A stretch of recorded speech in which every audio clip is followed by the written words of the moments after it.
Hello, hello, hello. This is the Vanilla JS podcast. I'm Chris Ferdinandi. Thanks so much for joining me. Today, I'm going to be talking about focus styles. Now, if you're not familiar with focus styles, they are the outlines that show up around focusable elements, links, buttons, form inputs when they have focus, when your cursor is in or on those things. By default, they're blue. They get a little fuzzy depending on the operating system. And they're really important. They let people who navigate with a keyboard but who are not necessarily visually impaired know where on the page they are. It provides them with a visual indication since they're not moving around with a mouse. For me, this topic is really timely because I got an email today from someone who was trying to show me this really clever hack they had come up with to kind of like remove focus styles, but then put them back on in certain situations. And there was a little bit of a I don't navigate with a keyboard, so this doesn't really concern me, and I don't like the way they look. Was basically the gist of it. Seems to be a big thing with designers. They don't really like the aesthetic of focus styles, but they're really important for accessibility. If you remove them, then you break the web for a portion of people. So literally just don't do it.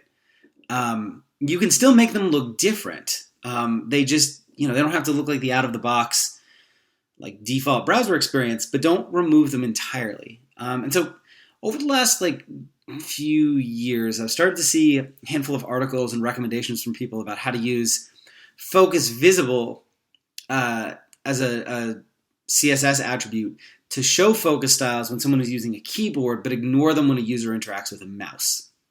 One of the best ones I've seen so far comes from Leah Veru, where she mentioned she's going to start blanket adding the following rule to all our style sheets, and it is : focus, not, parentheses, focus visible, and then brackets, outline none. And so what this does is it gets rid of, to use her words, the annoying outline for mouse users, but preserves it for keyboard users, and is ignored by browsers that don't support focus visible.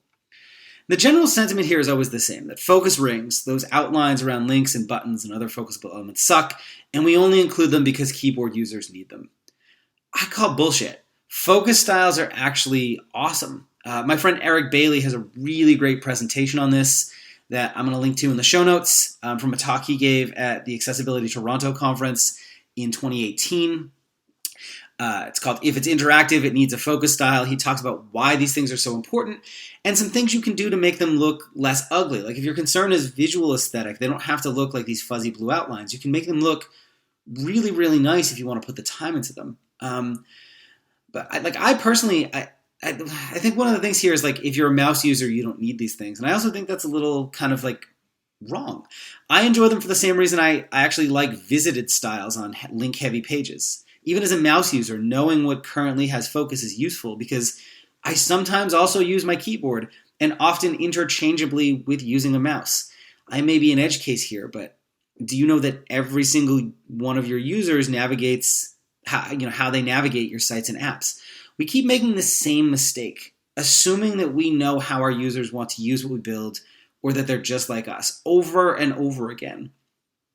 Also, focus styles don't have to be ugly. I think the defaults are great, but you can do all sorts of creative things to make them look nice or different. Let's not say nicer, because I think they look nice the way they are, but you can make them look different if you want. My point here is just include focus styles on your site for everything that's focusable for everyone. Don't make this a thing. Just include focus styles. So that's it for today. If you want to finally master JavaScript, head over to vanillajsguides.com and check out my pocket guides and video courses. They're short, focused, and made for beginners. You'll learn the ins and outs of a topic in under an hour. See you next time. Cheers.